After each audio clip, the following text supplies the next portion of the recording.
Les informations en détail.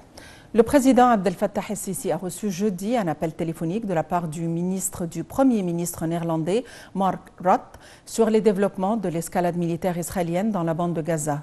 Le président el-Sisi a souligné l'importance pour la communauté internationale d'agir immédiatement pour parvenir à un cessez-le-feu, indiquant que la situation humanitaire était très dangereuse, en plus de la destruction massive de la bande de Gaza et qui exige une position internationale ferme pour arrêter l'effusion de sang et faire accéder les aides humanitaires.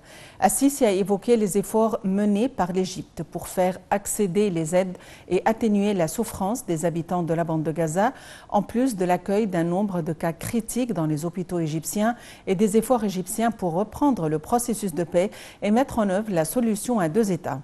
Pour sa part, le Premier ministre a remercié le président el-Sisi pour le rôle que joue l'Égypte pour l'évacuation des ressortissants étrangers de la bande de Gaza et l'acheminement d'aide humanitaire, ainsi que l'instauration de la paix et la stabilité dans la région. Le président Abdel Fattah el-Sisi a reçu un appel téléphonique de la part du Premier ministre britannique Rishi Sunak.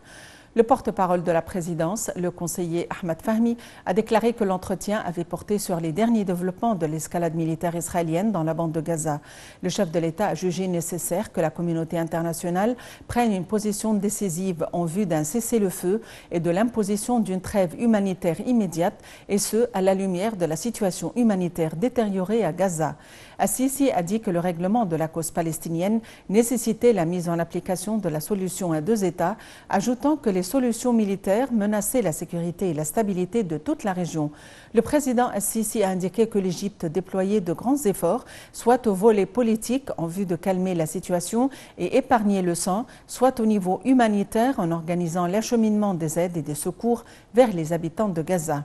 Le chef du gouvernement britannique a de son côté salué le rôle égyptien à cet égard, réitérant la position de son pays, soutenant la protection des civils, l'acheminement des aides et la mise en place d'une trêve humanitaire. Lors d'un entretien téléphonique avec son homologue finlandaise Elina Valtonen, le ministre des Affaires étrangères Sameh Shoukry a souligné que la communauté internationale devrait agir rapidement pour soutenir l'application d'une trêve humanitaire afin de protéger la vie des Palestiniens, mettre fin aux violations israéliennes et des politiques de punition collective, ainsi de permettre l'accès complet et sans entrave d'aide. Des centaines de binationaux et d'étrangers devaient quitter Gaza pour l'Égypte jeudi, au lendemain des premières évacuations et au 27e jour d'une guerre avec Israël. Le point.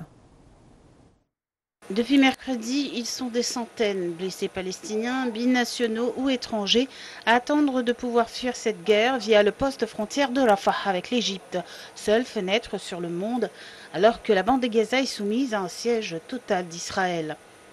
Après de premiers convois représentant mercredi plus de 400 personnes, un premier groupe d'étrangers et de binationaux est ainsi entré jeudi à la mi-journée en Égypte. Avant cela, un porte-parole du côté palestinien de la frontière avait évoqué le départ d'un premier convoi d'une centaine de binationaux et d'étrangers. Ces évacuations qui ont fait l'objet d'un accord tripartite, Israël, Hamas, Égypte, avec l'implication des États-Unis et du Qatar, constitue une rare éclaircie dans une guerre qui a déjà fait des milliers de morts.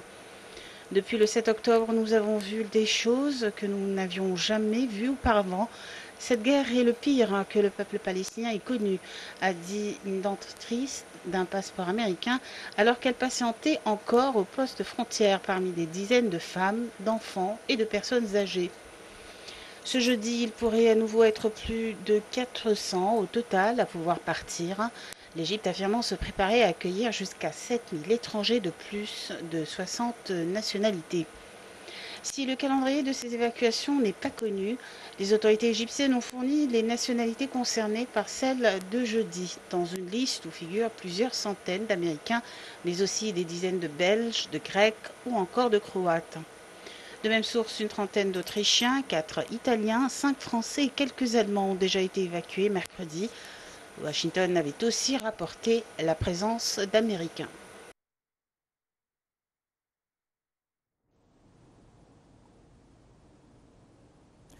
Dans la bande de Gaza, les combats au sol qui ont débuté depuis bientôt une semaine continuent de faire rage. L'armée israélienne a même évoqué jeudi des affrontements de plus en plus rapprochés avec le Hamas au fur et à mesure de son avancée dans la région de Gaza.